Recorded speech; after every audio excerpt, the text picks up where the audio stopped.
Because if you don't listen, you can't learn. And if you don't have a pliability about you, if you don't have a teachability, you won't learn a thing because you already know everything.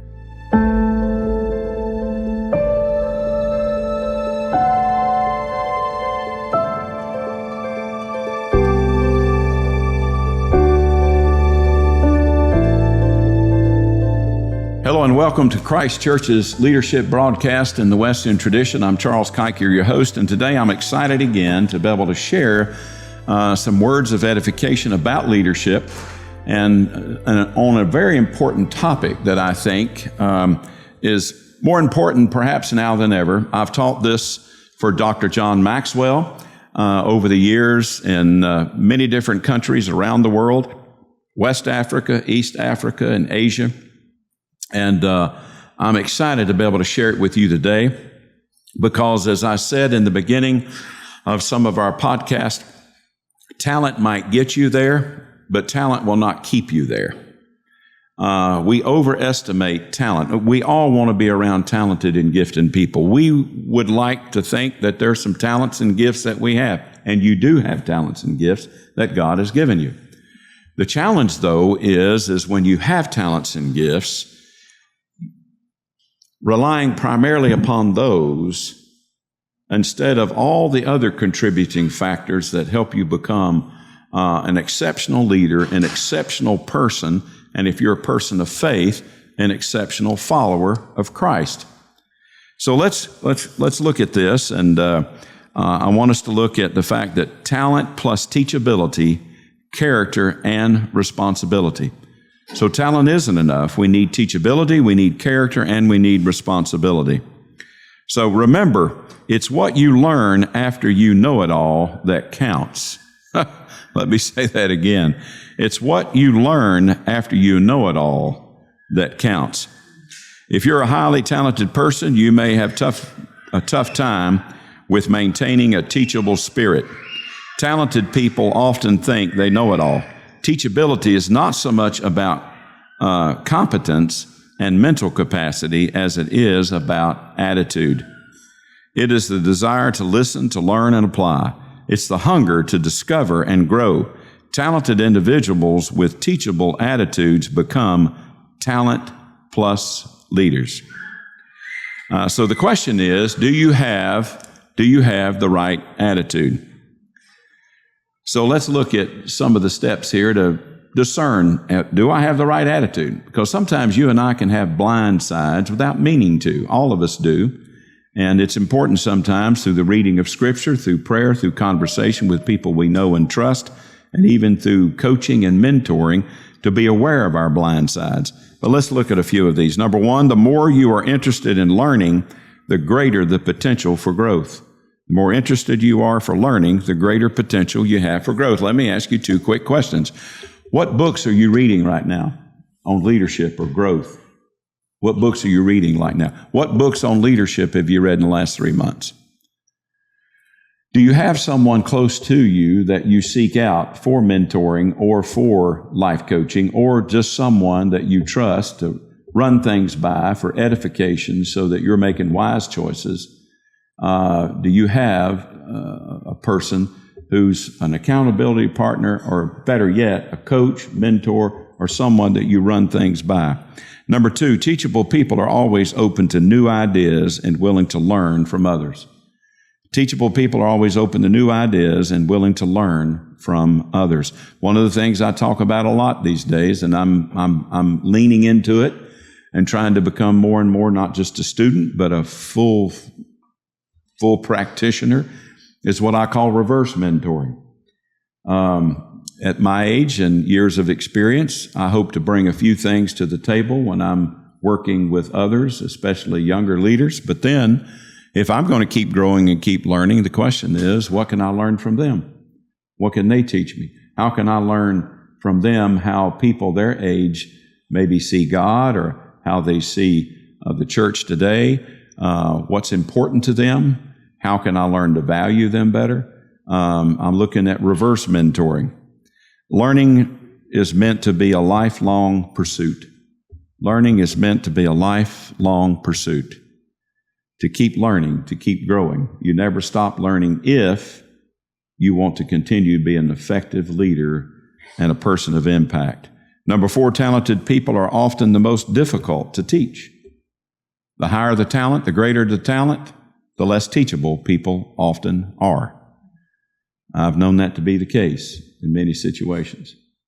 And I make myself vulnerable and open to stagnation when I think I've got it covered or we're good for now or whatever.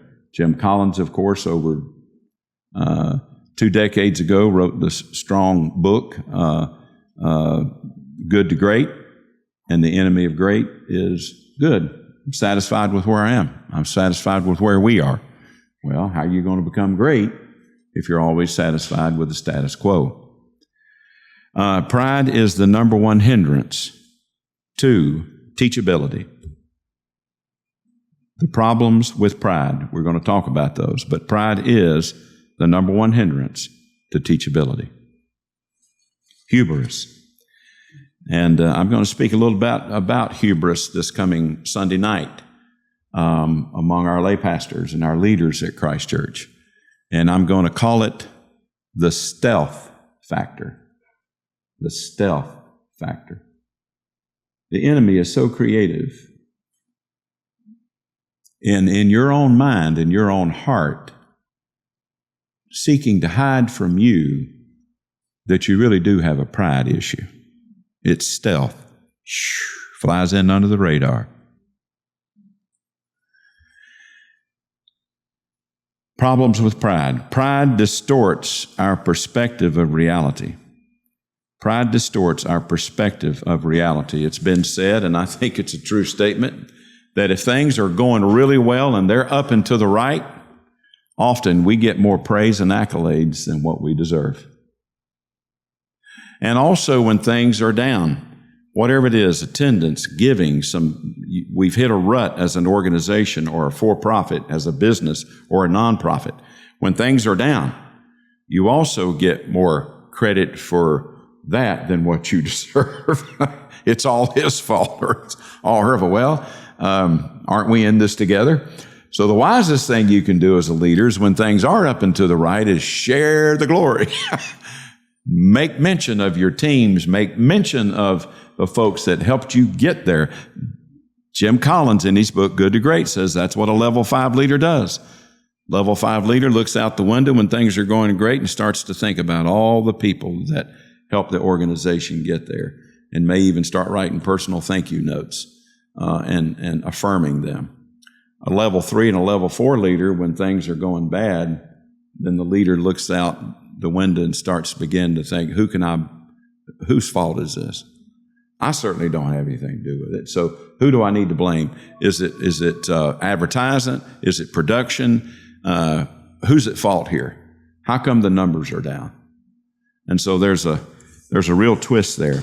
Pride closes our minds to new ideas. Pride closes the minds to new ideas. If things are good, then why think up anything different or new? Why try to push ourselves to be better? Why try to make your ministry better?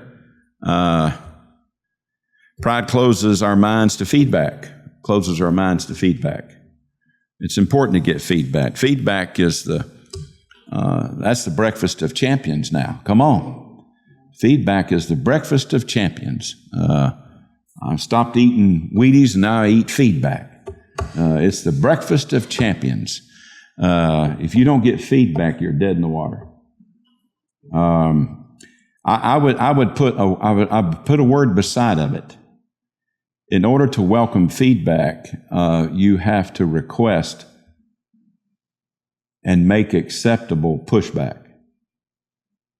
If you're going to get feedback in your organization, you have to welcome and invite pushback. People have to know around the table it's okay to push back here. Now, let me say this. Suffice it to say that you should have environments where feedback is not only wanted, but it's requested. Pushback is acceptable. But once you push back in that environment, once you push back in that closed door setting, once you have a chance to get it all out on the table, and Patrick Lencioni in his book called Getting Naked, you got to watch that title, but it's about being real. It's about being honest. It's about allowing there to be a full-fledged discussion. But once you discuss it, once you wrestle with the issue, and once hopefully you agree on something, then you go out of the door committed as a team to live out whatever it is that you've decided on. You don't keep giving pushback out among the volunteers or the folks on the team that produce the widgets, gadgets, and gadgets, or your marketing team or whatever. If you're a leader and you come into the leadership meeting and you talk about it, you give pushback, then once you decide, then you're a team together. Then you go out unified. If not, then you introduce some very painful things into the organization, some high dysfunction. And you don't want that. So, all right. So, pride prevents us from admitting mistakes. Pride prevents us from admitting mistakes. We've already talked a little bit about that with Jim Collins' comment. Pride keeps us from making needed changes. It keeps us from making needed changes. What needs to change? Does something need to change? Be careful about changing for changing's sake, because does the change really need to happen? That's where you've got to get pushback, feedback, wrestle something, among your leaders. But does change need to happen? And then recognize and admit your pride. When I speak at Celebrate Recovery, often people will confess their issue. I like CR's modum operandum. In AA and NA, you usually say things like, my name is Charles and I'm an addict. And they say, hello, Charles. Or my name's Charles and I'm an alcoholic. And that's been helpful because you immediately admit right up front that you've got a problem or an issue. That's healthy. My only concern about it as a follower of Christ is that addiction, though, does not define me. So I really appreciate how Celebrate Recovery has it. My name is Charles Kyker, and I'm a grateful believer in Jesus Christ, and I struggle with, and often I may say, anger, pride, and a great deal of stupidity. And then they say, hey, Charles. But I often mention pride, and I do it because I'm a pastor and I'm a leader.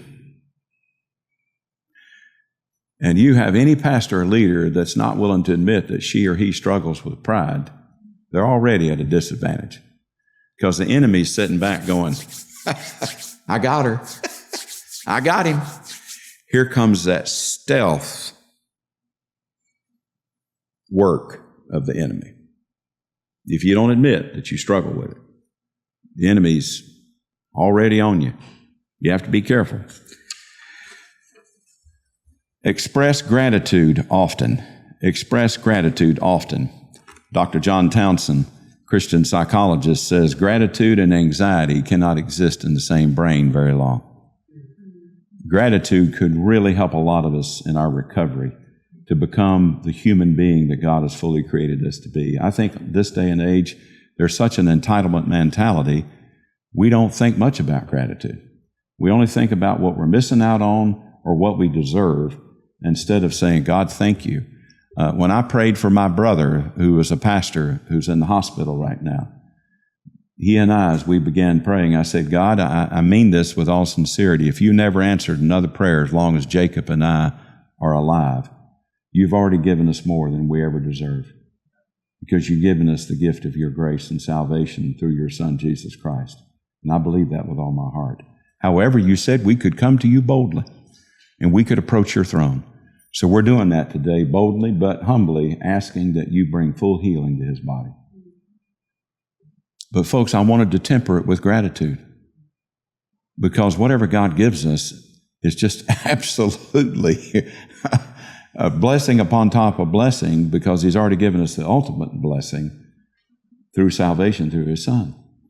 And therefore, I really believe the most grateful people to ever walk planet Earth ought to be followers of Christ. So help us with that, God. laugh at yourself. Just, you got to think all the silly things we say and the silly things that we do and all the stuff we get all wigged out about. And the God's just like, if you only knew, if you just only knew. So we've got to learn to laugh at ourselves. Rick Warren said it right. Rick Warren says, the problem with a lot of us Christians today is we take ourselves far too seriously and we don't take God seriously enough.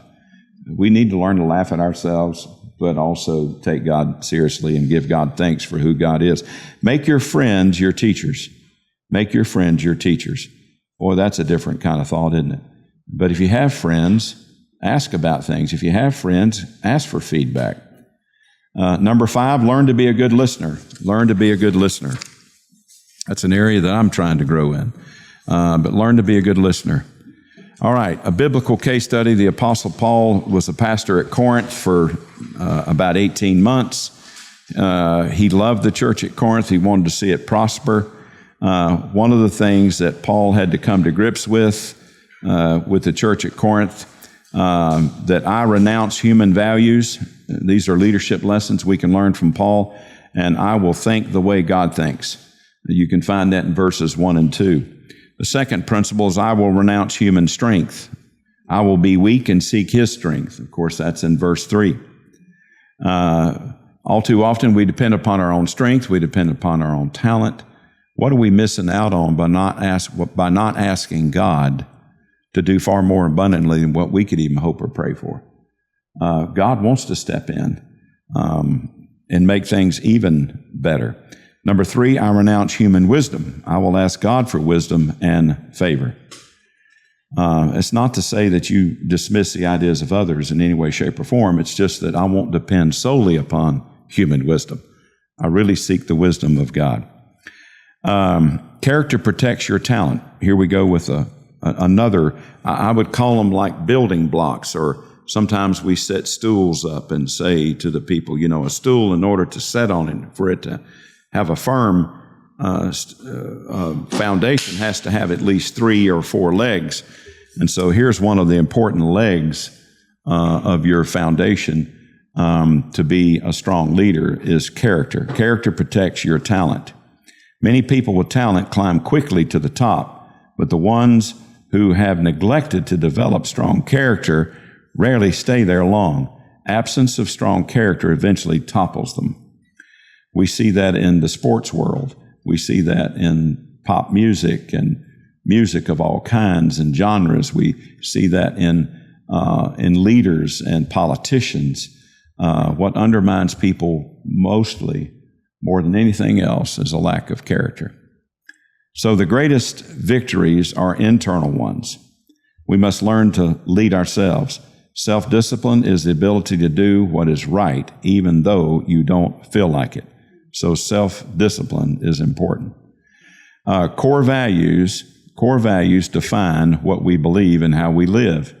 They give order and structure to a person's inner life. When the inner life is in order, a person can navigate almost anything the world throws at him. How do you develop your core values? What's important? Number 3, a sense of identity. You must know who you are. No man can long show one face to himself and another to the public without living a very confusing and ineffective life. Let's not be two-faced. The Bible talks about not being a double-minded person. So let's not be two-faced. Reputation is who you are in public when everyone is looking, but character is who you are in the dark when no one is looking. Sense of identity. You must know who you are. No man can long show one face to himself and another to the public. That's a huge, huge thing for us to ponder. Number 4, integrity. Integrity is the alignment of values, thoughts, feelings, and actions. It's the alignment of all these things. That's integrity. I will not do certain things because this is a part of my core values, this is part of my biblical understanding, my beliefs. This is a part of who I am. Integrity. Character is a choice. Talent is a gift, but character is a choice. If you want it, you must develop it. Here's how to become a talent plus person in the area of character. Number one, don't give up or give in to adversity. You're always going to have adversity. Character cannot be developed in ease and comfort. Number two, always do the right thing. Cowardice asks the question, is it safe? Cowardice asks the question, is it popular? Character asks the question, is it right? Take control of your life. Developing character is your personal responsibility. In his book, Leadership Shift, that I read over my time away in the last week, when I was on a kind of a study leave and family gathering, John Maxwell's, to me, most powerful contribution in his book, Leadership, Making the Shifts You Need as a Leader, talks about shifting from being a people pleaser to be a leader.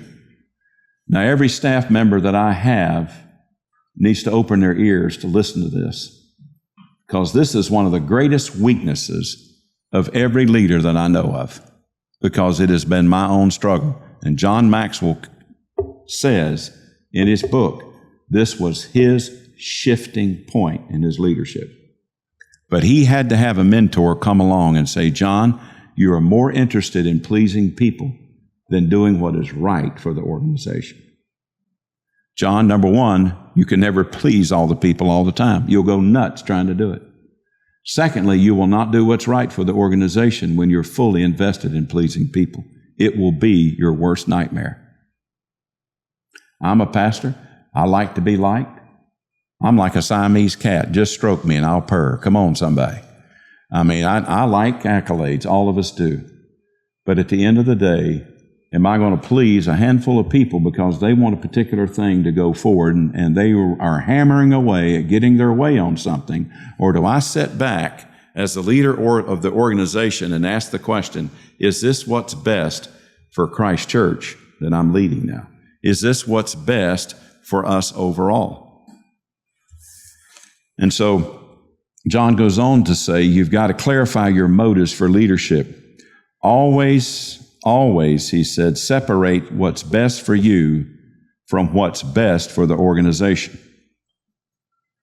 And so here's his priorities.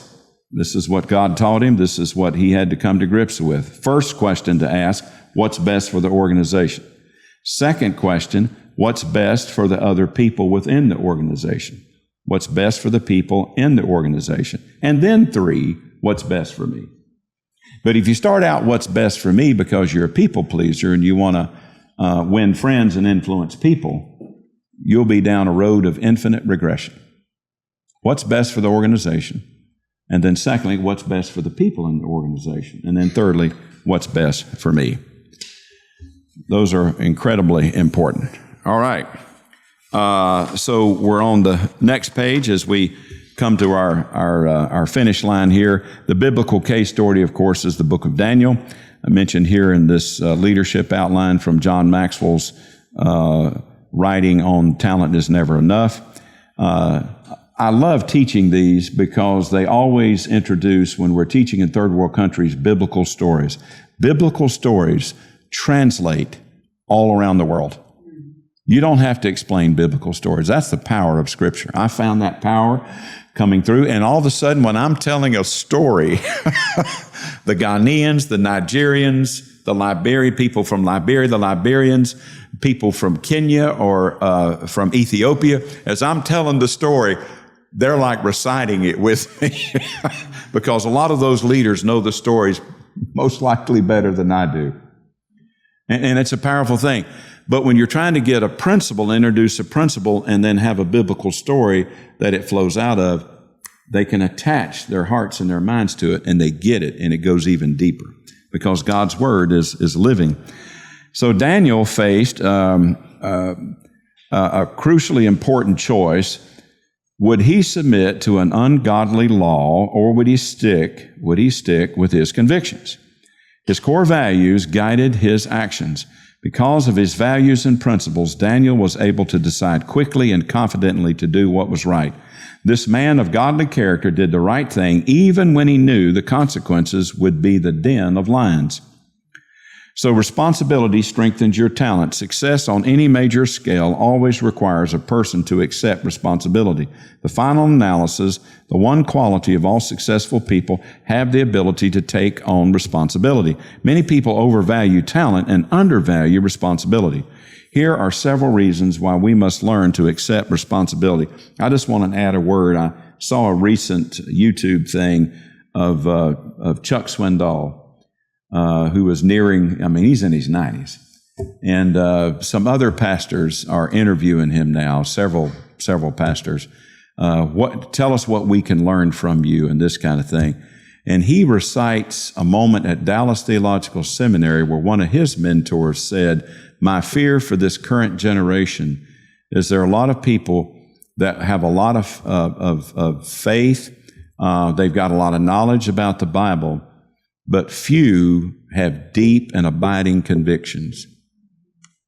In other words, this is the hill I'll die on. And I can't live any other way.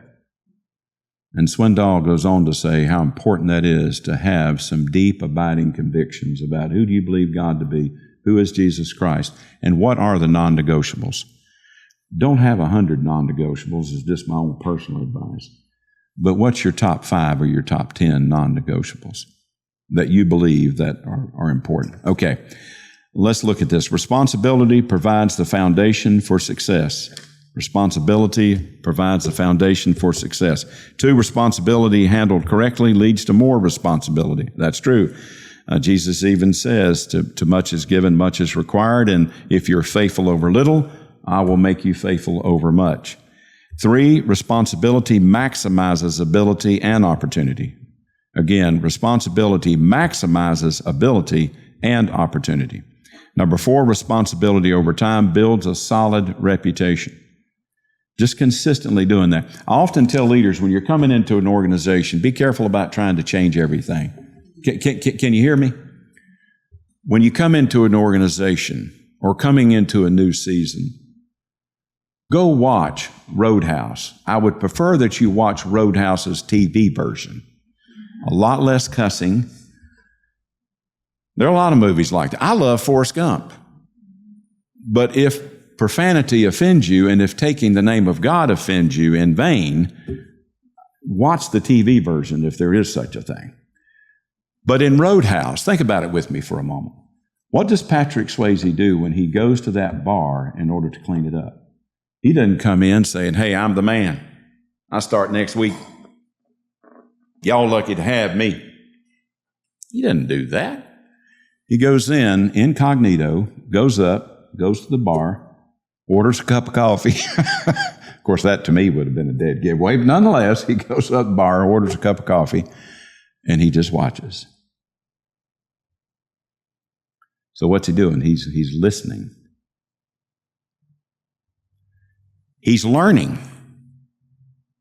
Okay, that guy's skimming off of the cash register from the owner. That guy over there is flirting with the women, and he finds him in the back room later with a woman that he shouldn't be with because he should be out on duty. A couple of people he thinks they don't even know how to be bouncers. There's about 3 or 4 true blue people that he found. He's just learning. He's listening. And for us, I think the 3 L's are listen. And you got to underscore the first one. Listen like 3 times. Underscore, underscore, underscore. Because if you don't listen, you can't learn. And if you don't have a pliability about you, if you don't have a teachability, you won't learn a thing because you already know everything. So listen, learn, and then love. Listen, learn, and love. Now, love is important because you got to value the people. And if you're going to make changes, you got to value the people. And you've got to value the people in order for the changes to be able to stick. And John Maxwell says in his book, hey, you never know if people are really with you until you ask them for commitment. So if you're going to bring about some changes, you know people who are already committed to the mission or the vision. And if don't miss this, if they're only committed to getting their way and what they want, they will leave you when you ask for the commitment. When that happens, you just thank the Lord Jesus Christ. That holy subtraction has taken place. When Julie and I came to Christ Church 28 years ago, I wanted with every fiber of my being for Christ Church to be built on the mission and not on a persona.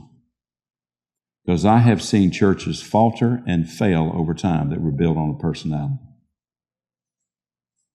They'll endure for a season. But what happens when that personality gets in a wreck, has a stroke? Something happens. If it's built on a mission, and everyone knows the mission, claims the mission, lives into the mission, will do whatever it takes short of sin to reach lost people for Jesus Christ, which is the vision.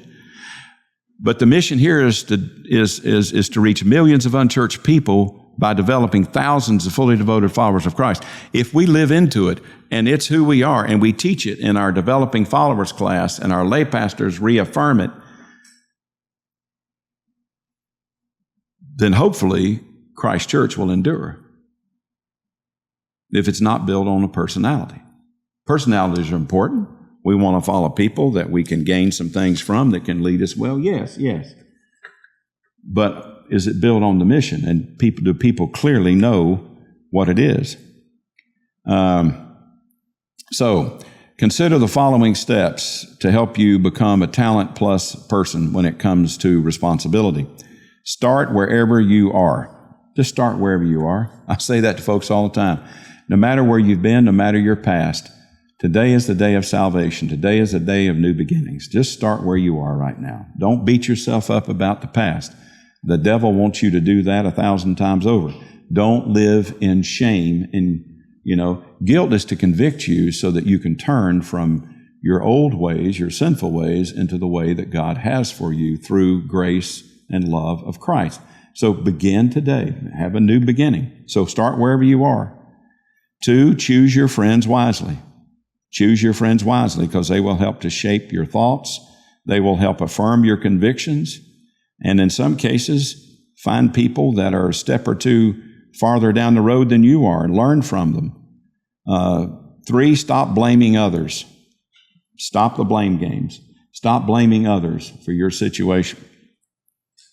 4, make tough decisions and stand by them. Make tough decisions and stand by them. If you are entrenched in being a people pleaser, this will be one of the hardest things. But again, what's best for the organization? And then secondly, what's best for the people? Early on, we did away with fundraisers at Christ Church. I had people selling Christmas trees. We were selling Christmas wrapping paper. We were selling pumpkins in the fall of the year. We would sell our firstborn. I'm just kidding. We wouldn't sell our firstborn. But people were selling everything, and they were given hours upon hours upon hours. People would sit out in the pumpkin patch for 6 and 8 hours at a time.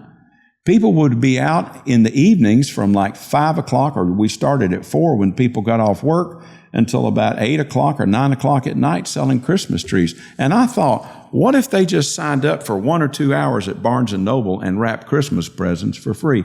What if we just went down to the ballpark and handed out free water to people who were at the ballpark? What would happen if the church, instead of selling something, gave stuff away to do the opposite of what people expect?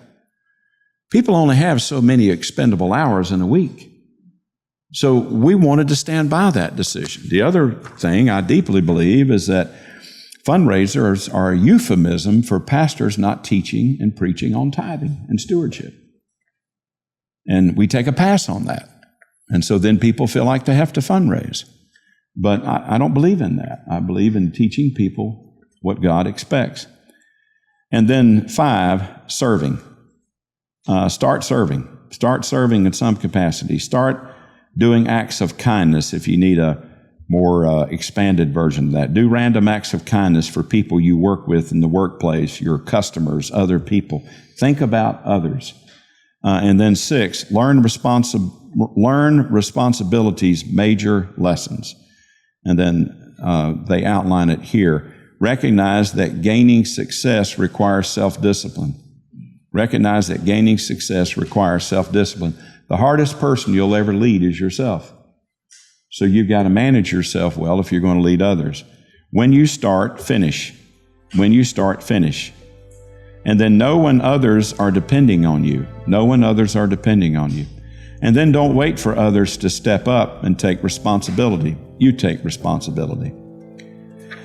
So thank you for joining us for the podcast today. I hope and pray there was one or two takeaways that you might have. If you want to request this outline, we'll make it available to you. Write us at church@christnc.com, church@christnc.com, and we'll get this outline to you so you can do your own fill in the blanks. But thank you for joining us today.